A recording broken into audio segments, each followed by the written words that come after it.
Love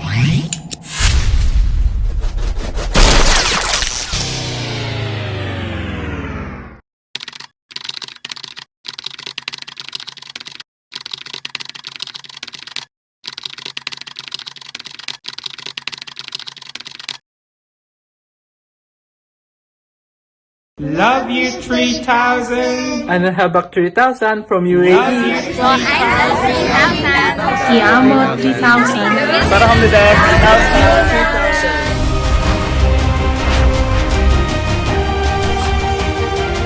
3,000. Welcome to another edition of Coach Miranda Miner's Daily Technical Charting, Fundamentals, Improvement of Trading Quotient, and everything about crypto all in one channel.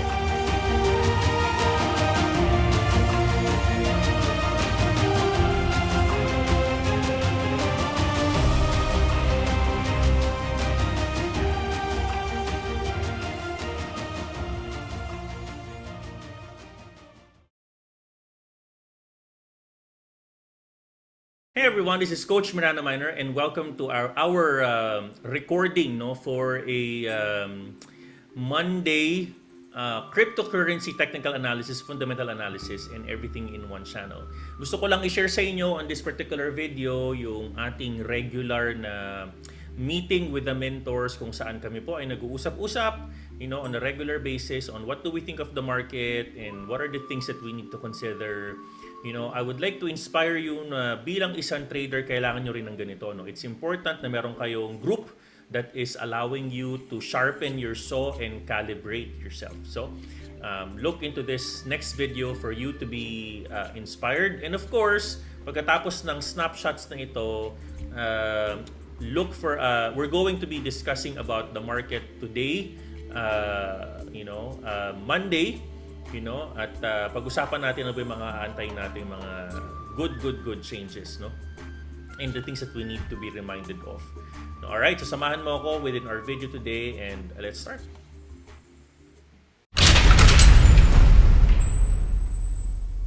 Pare, tama kasi Hindi natin tatapusin to agad di na-hit yan ha. Oo. Nakita nyo na, no? Live Pare, Live pare malakas trading. to, men. Oras siya, pre, oras. Makes sense. Papasok na ako Nawis dyan, na ako pare. Bahala kayo, tire kayo. Basta ako, pasok ako dito. Tayo ko yung agabi. Tapos nag-short tayo nung umangat. Nag-quit si Kuya Alpi. Kasi may 3 may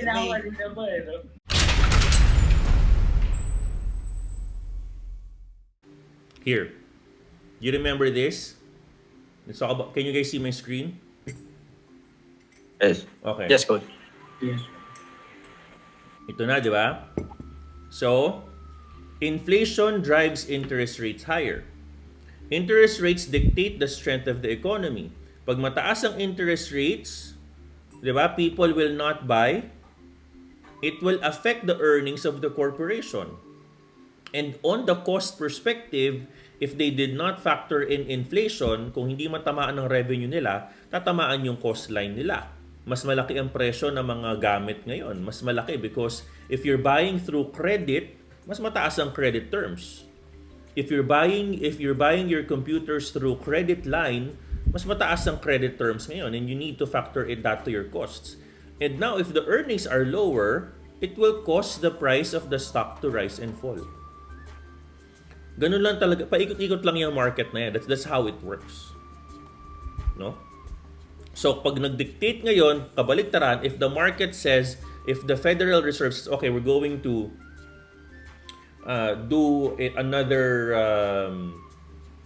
we're going to lower down, so to speak, our interest rates. Doon na ngayon yun. People will now go on a more aggressive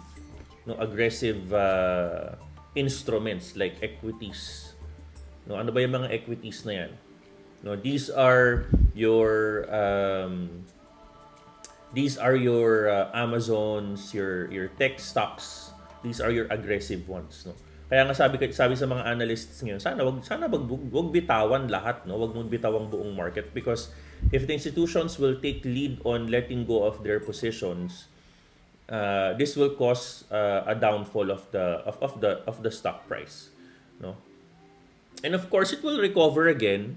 But sabi ko nga sa inyo, takes around 6 to 8 months after the war or after such Fed pronouncements to normalize again. 6 to 8 months yan. So, as a mentor or as a trader, what we need to make sure that we do is we obviously, again, stay defensive and look into the right opportunities. No, how do you spot for the right opportunities? How do you spot for the right opportunities without being very aggressive on your buy longs or your buys, no, on this market? Lalong-lalo na another potential macro issue is the pandemic again. Lumalabas na naman yung mga issue on China, Shanghai, COVID, etc. So again, that could potentially, kung saan gumaganda sana yung valuation ng mga companies ngayon. Particularly the travel sector. If you go to, let's try to open UAL, United Airlines, mga nakakarang araw, positive sila eh. Take a look at this, guys, oh. This is United Airlines, no? They're the only ones, bira ang nag-positive yung Friday. They're one of the only ones na nag-positive. Bakit? People are traveling again, eh. The traveling sector is already again in the boom. The problem is, if there's another shock wave of COVID, then what can potentially happen? Diba? What can potentially happen? No? So, I don't know if I've stopped monitoring PAL. Let's see if PAL is actually on the green. I don't think they're on the green.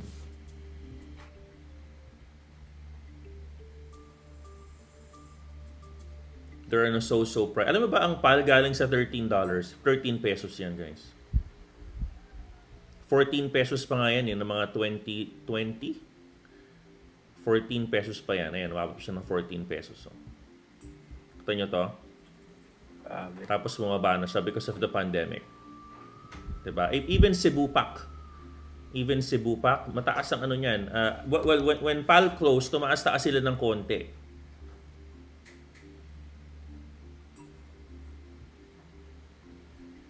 Yan, naman nag-45 sila. Imagine mo, ang stock price nila mas mataas pa sa PAL. Diba? So, when the pronouncements of PAL, ito yung pandemic, bumagsak sila, diba? But they tried to recover again. They were even at around 45 from a low of 34 umataw ng 57 yan. This was the time when PAL was filing for bankruptcies. Chapter 11. Anyways, yun ang aking market review for all of you guys. I think overall, without looking at the technical analysis or the charts of the day, what's happening this week is a lot of people are waiting for earnings. So, another proof of concept of that, if you go to Netflix here, ang gagawin nyo lang, click nyo lang yung earnings nila. No, just click on the earnings report, this one. Just click this. Click on financials, no. Go to income statement, take a look. Yan. Ayan. So take a look at the income, take a look at the net income. Okay. Ito yung sinasabi ko sa inyo, no, 'di ba? If you look into the EBITDA from 30% down to 20%, no, 20 year over year, and then your net income, although tumataas siya, but it's not commensurate to the growth of revenue, no, from 15 billion to 18 billion 2015. If you look into the quarterly, take a look at how they are bleeding so far. Diba, nakita nyo, they're bleeding. Negative 64, negative 7, they're really bleeding, no, from a quarterly perspective. And then maganda yung pronouncements, maganda yung earnings income from a percentage perspective, maganda on Q1, but I think one of the major drivers but sila nagkaroon ng negative perception is they declared that they lost around 200,000 subscribers, if I'm not mistaken. Yun ang nagpatalo sa kanila. Yung ganung mga news, and people are selling on news, no? And so medyo actually yun nga eh, yung financials pa lang ang pangit na ng Q4 nila. Actually, even revenue itself, gross profit negative 24%. Diba? Siguro nagkaroon sila ng adjustments dito kaya gumanda yung Q1, but regardless if you're good or not, if you look into your revenue, you look at the revenue, guys, they were flat. 7.87 at 7.7. Technically, you did not really see an increase. It's very immaterial. Pero if you're a company as big as Netflix, dapat ang mga projections mo from 7 billion to 8 billion ka na. But if you've noticed, kumbaga, maintain nila yung costs to operate nila, but the revenue seems to be the same. So, sino magiging attractive dito? Diba? You're not going to be attractive if your revenue is not going higher. Kasi you're maintaining same amount of people, same amount of cost, same amount of ano. Kumbaga, mangyari dyan, your earnings, your EPS will be going lower. Why? Because your earnings, technically, per share is going to be lower because your revenue is not even increasing. So, titignan lang yung mga earnings report na ganito. Actually, I think Tesla has already. Maganda yung sa ano maganda yung what's this? Maganda yung pronouncements ngayon on Tesla. Tingnan mo, ito yung tingnan mo yung revenue na ganito. This is what you look at, guys. Look at the revenue trajectory. Nakita nyo? 4 billion, 7, 11, 21, 24, 31, 53. So from a revenue perspective, sobrang layo niya kay Netflix. Nagigets nyo ako, guys? Are you still there? Yes, coach. So ang layo ng trajectory. Kumbaga, if you're really an aggressive, although sinabi ko rin sa inyo to, kahit napakaganda ng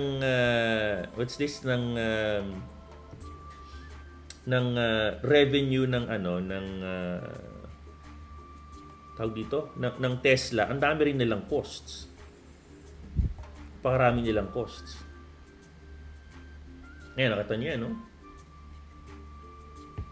So, we'll see kung ano mangyayari on their quarter 1 report, but ang ganda kasi, no? Kumbaga, if you take a look at this very strong performance revenue-wise, ayan, itong earnings per share, tumataas siya, di ba, guys? Ito yung titignan nyo rin, ha?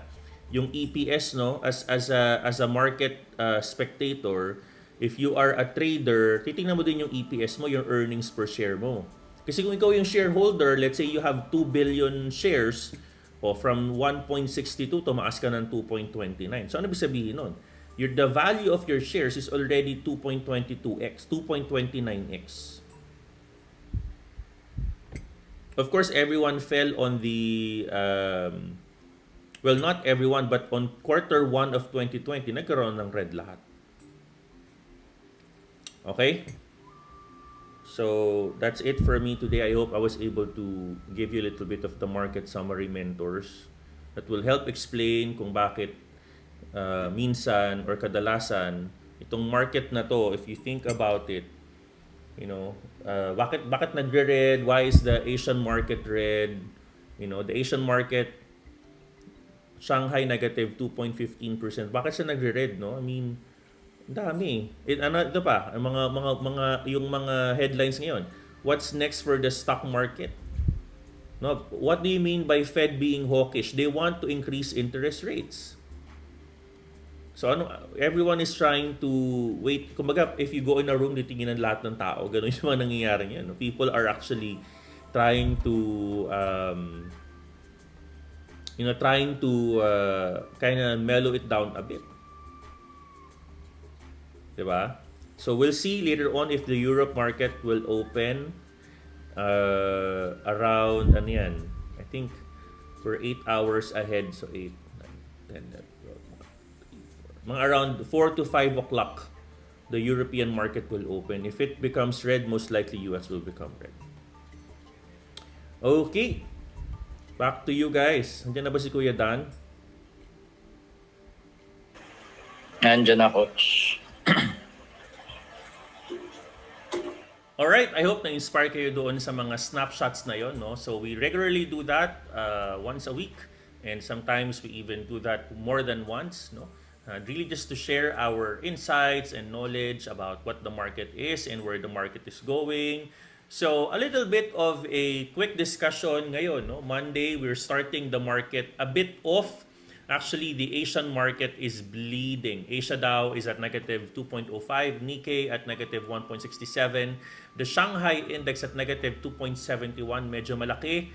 Ang problema dyan sa China because of the lockdown fears. Again, no, China's been bombarded with so many deaths in COVID. And obviously, tulad na sinabi ko sa inyo mga nakakaraan, maraming mga nag-iingat ngayon because of the earnings weekly report lalabas. No? Kung naalala mo yung ginawa nating report for the past couple of days, yung ating report dyan. No? Okay? So, let me just try to quickly open that up.